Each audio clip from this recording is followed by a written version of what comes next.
Om aloka e alokamati lokatikranta ehi Hare Aryavalokiteswara Mahabodhisattva He Bodhisattva He Mahabodhisattva He Virya Bodhisattva He Mahakarunika Smararidayam Ayyehi Hare Aryavalokiteswara Maheswara Paramartha Chitta Mahakarunika Kuru Kuru Karma Sadhaya Sadhaya Vidyam Dehi Dehi Tvaram Kamam Gama Viham Gama Vigama Siddha Yogeswara Dhuru Dhuru Viyanta E Mahaviyanta E Dhara Dhara Dharendreswara Chala Chala Vimala Mala Aryavalokiteswara Jina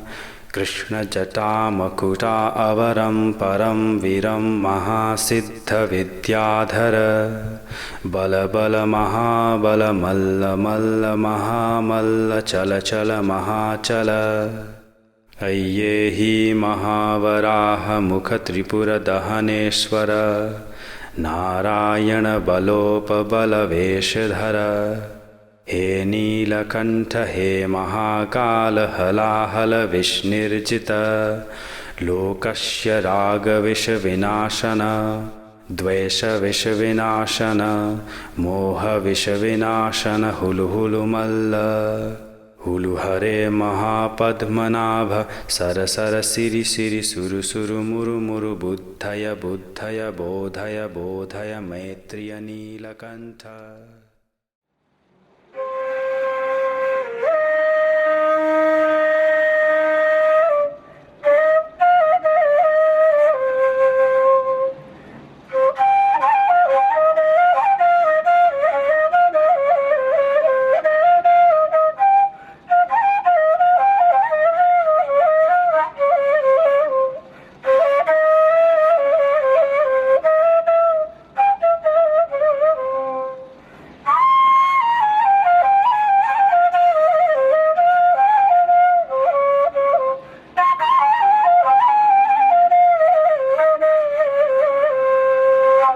Sì, cavallo.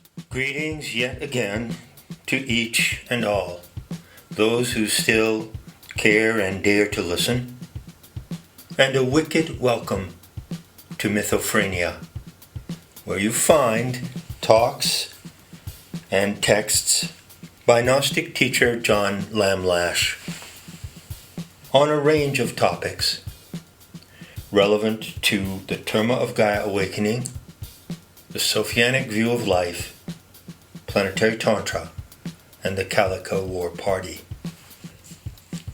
This recording, made on December 16th, 2016, is a spoken version of the essay in Mythophrenia entitled The Maitreya Process.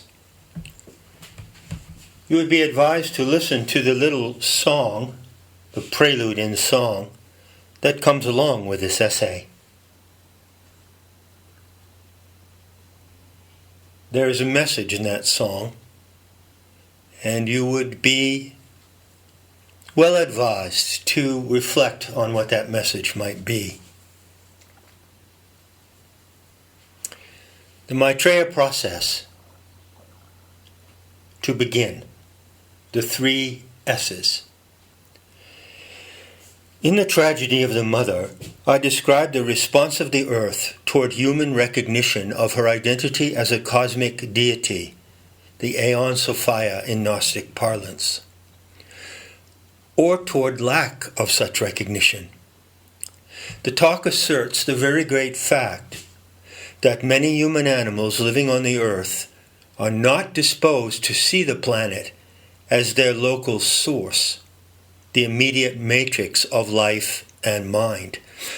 They do not realize that the earth is immediately alive, a sentient superorganism with a mind and will of its own, and they are not inclined even to entertain such a realization. They do not recognize the source of life in the setting where they find themselves, nor do they take any interest in the story of the earth, the planetary biography describing how the earth came to exist and what the human species is doing on it.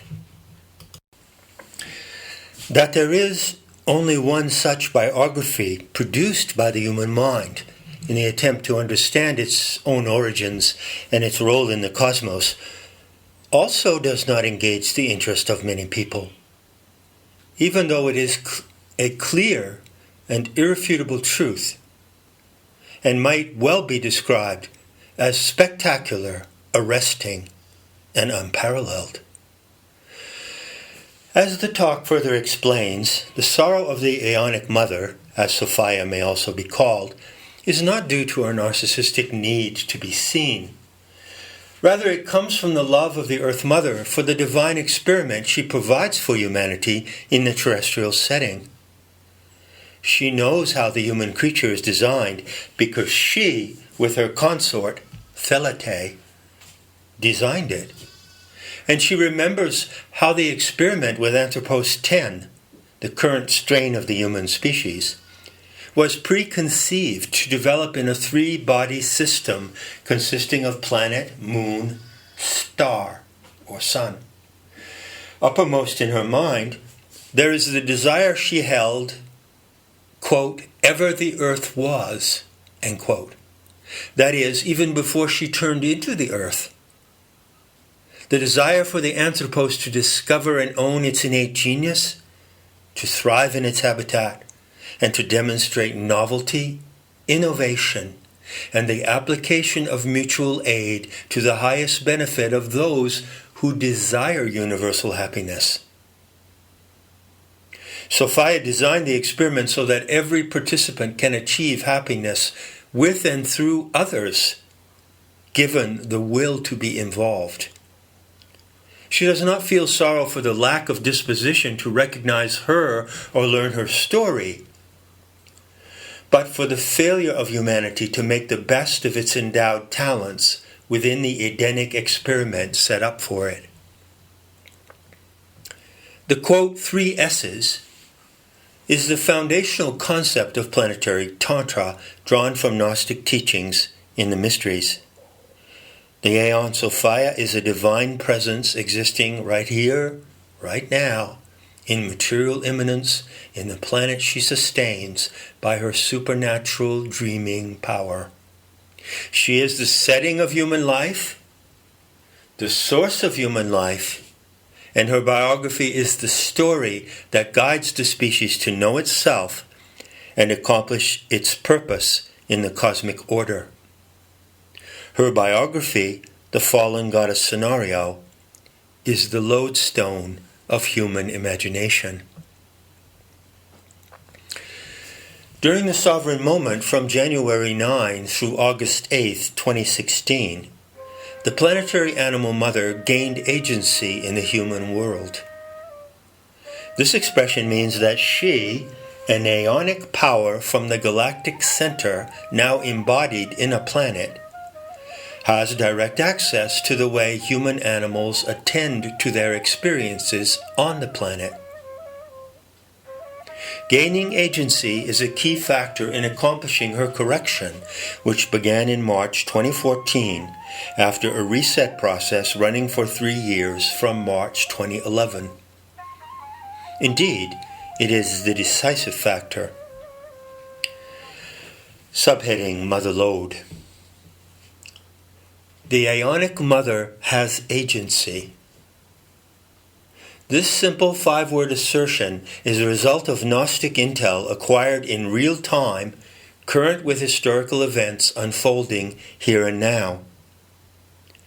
It announces a supernatural event now beginning to impact linear history, reaching into the daily lives of everyone in the world. An intervention, you could say. The prelude to this intervention occurred in 2008, when the Aeon Sophia first applied her attention to accessing human consciousness with the aim of interactivity with our species, Anthropos 10. Her intention developed further in the 3 years of reset, March 2011 to March 2014, when she achieved a double alignment. She reconnected to her origin in the galactic core through the mechanism of pleromic relay, and she acquired human support from witnesses who tracked the reset process in granular detail, thus aligning themselves to the event of correction that would follow. The correction of the Aeon Sophia is a novel and unparalleled event in the history of the human species. Gnostics of the mystery schools of the pre-Christian world saw the event of correction in the future and incorporated it as a theme in their sacred narrative, the biography of the earth, the fallen goddess scenario. They designated it by the Greek word diorthosis, literally a two-way regulation. Now, there are several ways to interpret the two-way formula of correction. In one sense, it designates the fact that some of correction is accomplished by Sophia alone, acting in her pleromic capacity as a galactic star goddess. And some of it depends on a measure of human perception and human participation. In another sense, the two-way solution signifies the mutation of Anthropos 11, a new or emergent strain of humanity, distinguished from Anthropos 10. Consequently, two distinct types of the Anthropine species appear side by side in correction, but only the mutated group realize and enact the full opportunity of this event. Thirdly, the two-way solution indicates how Sophia uses mitosis to divide the planetary body, which has the form of a vast amoebic cell, now splitting into two daughter cells.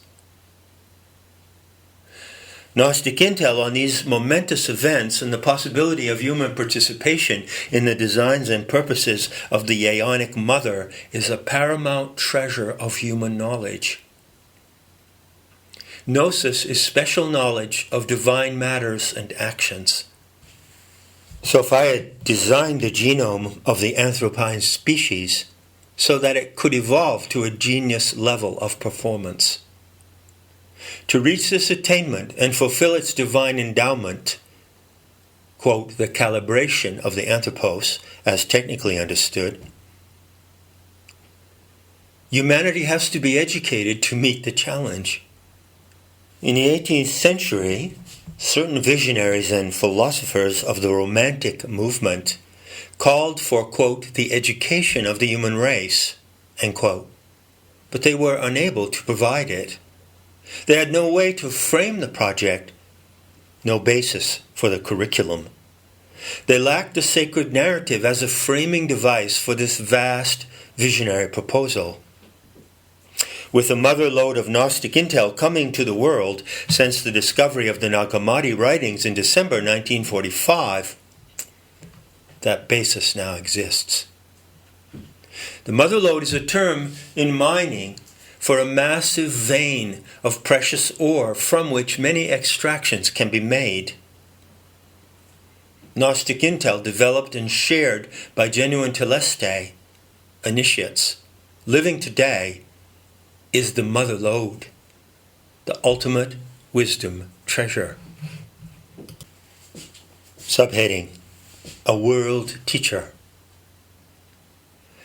The Aeonic Mother has agency is a Vedic assertion drawn from the rigorous practice of experimental mysticism, Gaian shamanism, applied gnosis.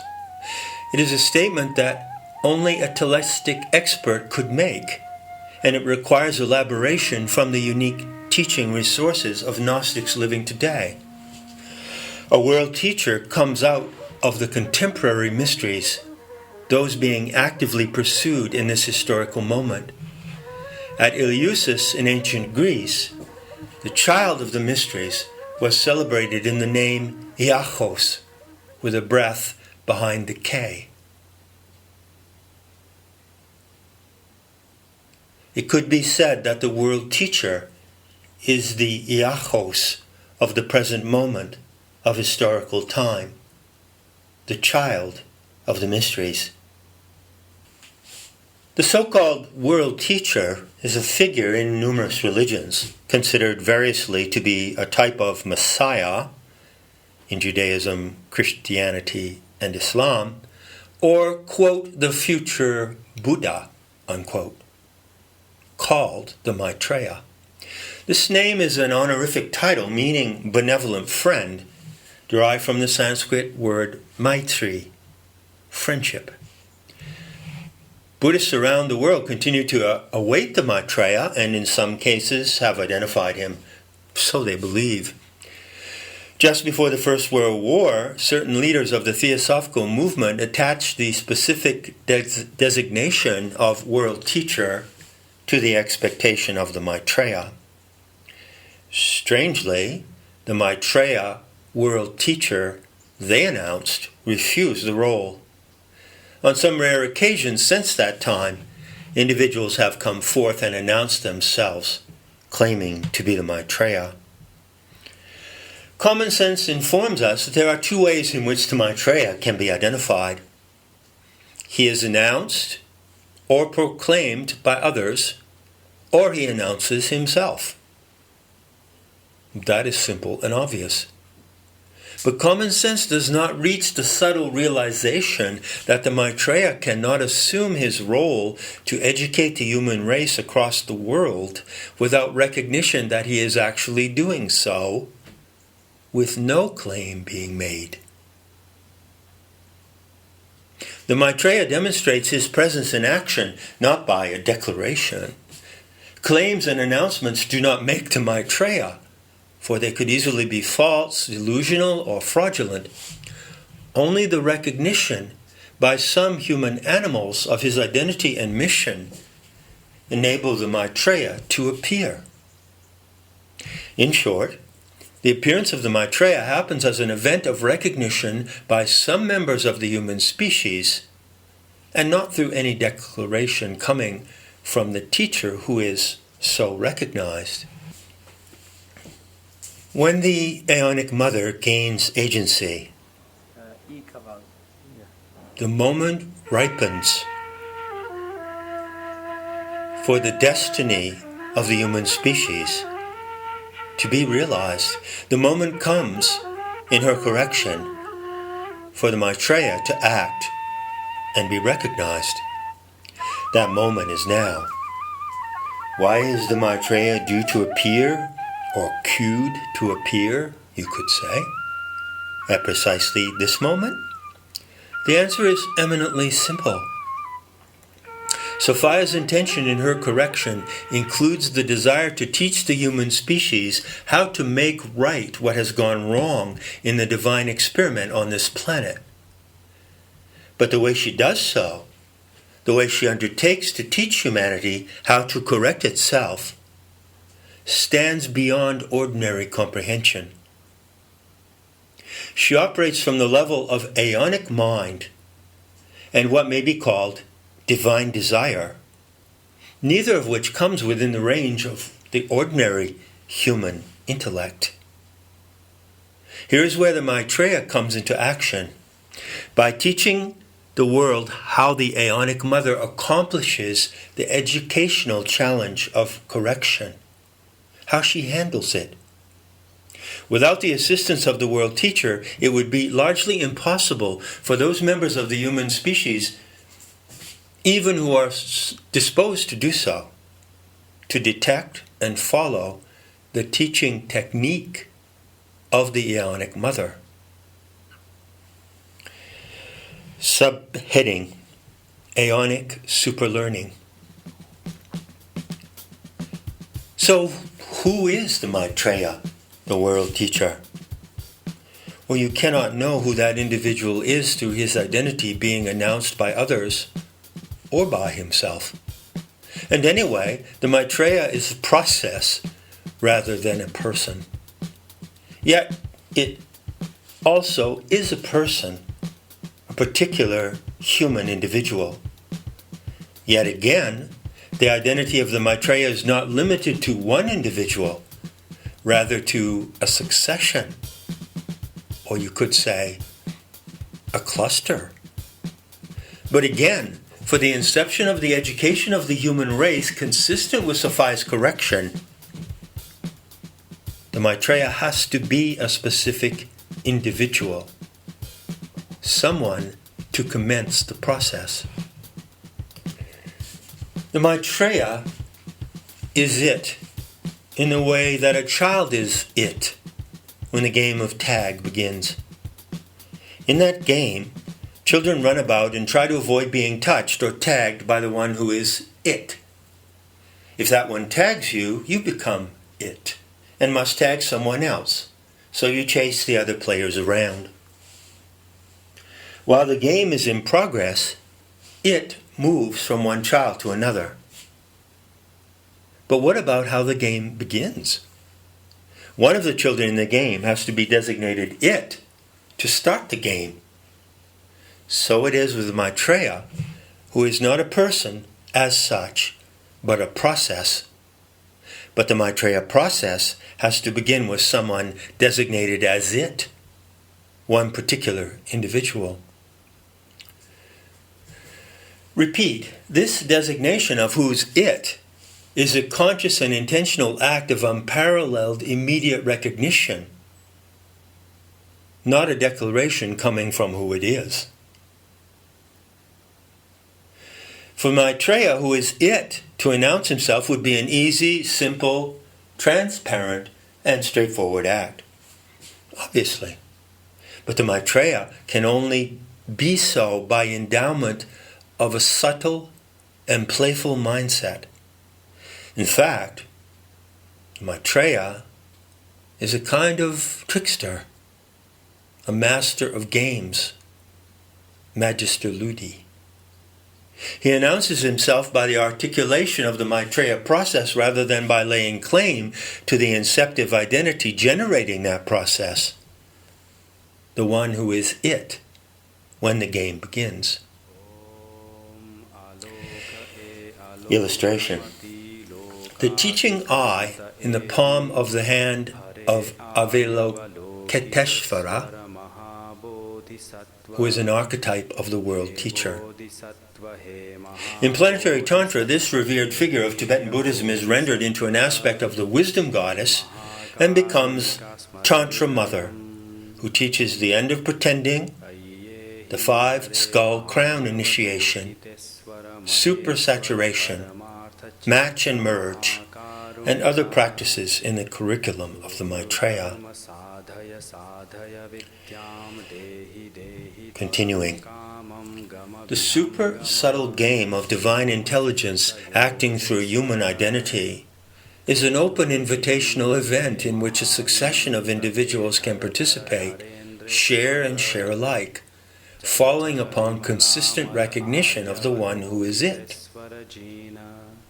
Only those with sufficient subtlety of intellect can comprehend how Sapphiya will teach humanity by hacking into the first and second attentions, accessing the normal functions of observation, the first attention, and memory, a subfunction of the second attention.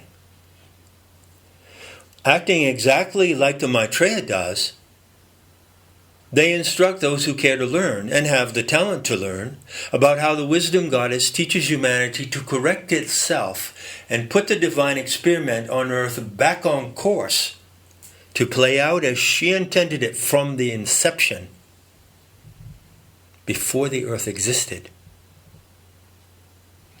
What Sophia intends right now in the world is the inception of a program of superlearning that has to be introduced and guided by human teachers, even though it is a superhuman, supernatural force that ultimately performs it. Alone, the Aeonic Mother cannot achieve the education of the human race.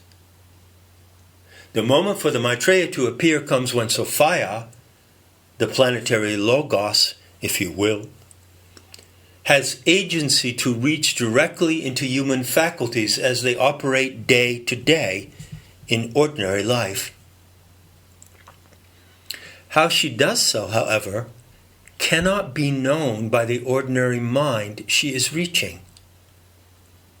She requires intermediary instruction from someone who can coach the human mind toward realization of what is happening to it, affected supernaturally. By witchcraft, you could say. The Gnostic teacher is the one who teaches you how to use your mind in the way it is originally designed to work, in the best possible way. To know how the Aeonic Mother hacks into human faculties requires a more than ordinary comprehension of that mind and the divine intelligence impacting it. The teaching of the Maitreya has numerous facets, like a cut jewel, like the Chintamani, or wish-fulfilling gem of Buddhism. But principally, it proceeds through concrete illustration of the activities and features of the three attentions, a topic of special expertise unique to adepts of planetary Tantra. The inception of planetary Tantra with the Terma of Gaia awakening in August 2008 was the prelude to Sophia's sovereign moment, when she finally gained agency, almost exactly 8 years later, equivalent to 26.5 seconds of Aeonic time. Her way is vast and fast. Likewise, the Maitreya process is a vast and encompassing event, a rush of superlearning. The opening phase of the process begins in October 30, 2016, and continues apace, developing in a fast and furious way until November 20, 2017. So much that humans have been taught and told about their world is wrong, due to some errors or learning mistakes, but far more largely due to intentional, harmful deceit spread through the world in lies propagated by the enemies of life. Yet the accumulated mass of lies can be corrected rapidly within the superlearning event. Subheading: Reciprocal Enlightenment. Teaching how Sophia directs the correction of history and restores the social order to its original pristine potential is the Maitreya process. It trumps, excels, and surpasses every so-called practice of spirituality or path to enlightenment on the planet. This teaching makes its initial mark in the ordinary world and proves its veracity for all to see by superseding all previous Buddhist teaching, hence demolishing the entire structure of Buddhist learning and practice, ritual, institution, the whole 9 yanas. At the same time, it subsumes the residual veracity of Buddhist wisdom, especially the highest yoga practice of Dzogchen or Vajrayana, the diamond vehicle, and renders it into another practice, planetary Tantra, as milk is rendered into curds and whey. The one who is it makes no claim to being so, and does not need to make any such claim or announcement. Those who are able to receive the super subtle truth about the Maitreya expect no such claim to be made. If they do expect that claim, they miss access to the process. By recognition that the Maitreya is a process rather than a person, even though it requires inception by a person, they recognize who is it and enter the game of reciprocal enlightenment, eventually to act as it in succession, in their own turn. With reference to Buddhist and Hindu tantric tradition, the divinatory power of the Aeon Sophia that radiates the recognition of the Maitreya into the ordinary mind is Vishvamata, called the variegated mother, but now to be called Bodhima. She is the mother of the Bodhisattvas. As Iachos, the child of the mysteries, is the son of the pleromic Sophia, so the Maitreya is the son of Bodhima, the living offspring of a divine feminine archetype. The Maitreya is what the Aeonic mother imagines it to be. Sophia herself bears forth this fortunate child from the matrix of her dreaming attention, divine imagination. Bodhima confers the generic sense of humanity to the human animal isolated in ego, single self-identity. She nurtures the consciousness of the species self, as it may be called. The recognition of the Maitreya anchors this sense of humanity in the human mind and heart as a non-abiding transpersonal insight that passes from look to look as human animals encounter each other, strangers or not. The radiant gaze of Bodhima holds this insight steady in the broke open heart of innocence. Correction happens at the end of Kali Yuga in the last 2 centuries leading up to 2216, according to the conventional chronology of the day. During this time, at the very outset, the succession of the Buddhas ends. The Dharma declines into drivel, and the Sangha dissolves.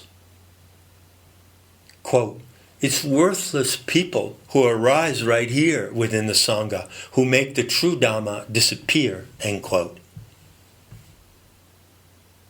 Says the Saddhamma Patirupa Sutta, a Pali text that anticipates the coming of the Maitreya.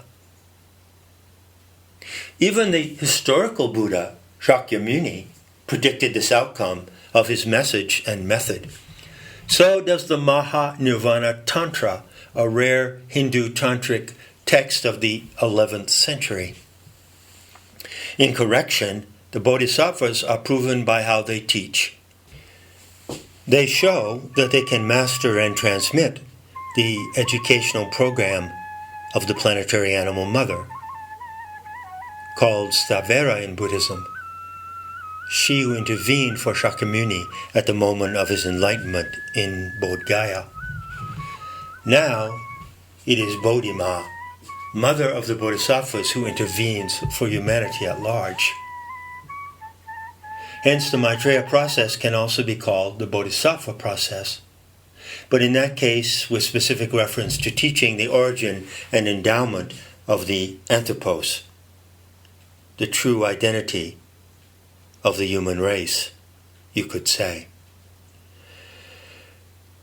The female Buddha, Vishvamata, now Bodhima, has been attributed with the mysterious quality of Tongzuk, quote, empty form, unquote, said to be the power to convert the human body into a vacuous hologram. But this is Buddhist fabulation. calculated to entrap gullible minds, and such claims are not seen to be attested by actual demonstration coming from any Buddhist teachers. Are they? More wonderfully, Bodhima introduces the empty formality of the Maitreya process, the game of being it and playing accomplice to the master of games, Magister Ludi. So the self-declaration of the Maitreya is an empty formality that demonstrates what no Buddhist teacher so far has been able to show to the world: the incomparable gesture of realized non-attainment. That being so, the identity of the Maitreya is purely a pretense. In Kali Yuga, enlightenment is just a game of pretenses, and whoever has the most transparent pretenses wins the game. True enough, but a true game also delivers a prize. In a true game, there really must be something at stake. The prize of the Maitreya process is the recovery of the genuine sense of humanity by the human species. The guidelines for this recovery are presented in that unique wisdom treasure, the Terma of Gaia Awakening. It excels and surpasses all previous termas. In the precise syntax of this process, you can distinguish the Maitreya from Maitreya. The Maitreya is it, but once the Maitreya tags an individual, that individual is it, for whomever they eventually tag. The tagging activity is fractal. The way this process works is simplicity itself, supremely ingenious, playful, and precise. The only thing I can tell you about my enlightenment is this: it's yours. The Maitreya process is the inception of reciprocal enlightenment, shared one mind at a time, person to person. There is only one it at inception, the start of the process, but each person tagged gets to be it, to be the Maitreya for someone else.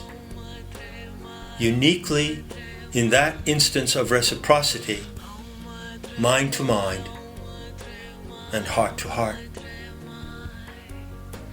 As the process unfolds, the Maitreya becomes simply Maitreya. You are just another benevolent friend who brings the higher education of the human race to a stranger whom you meet but never get to know. Reflect on that. Maitri, the friendship of strangers, is the ground of reciprocal enlightenment and the community of bodhisattvas who together now teach humanity how the World Mother achieves her correction. This is supreme instruction, and merely to hear about it brings incomparable liberation.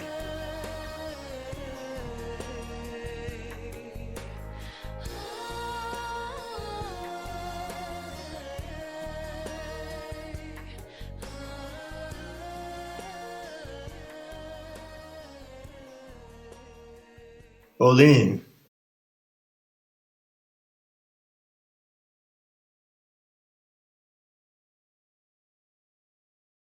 Talk to the hand is considered to be an insult, but I say, hey, hands are usually smarter than the people they're attached to. I say talk to the hand.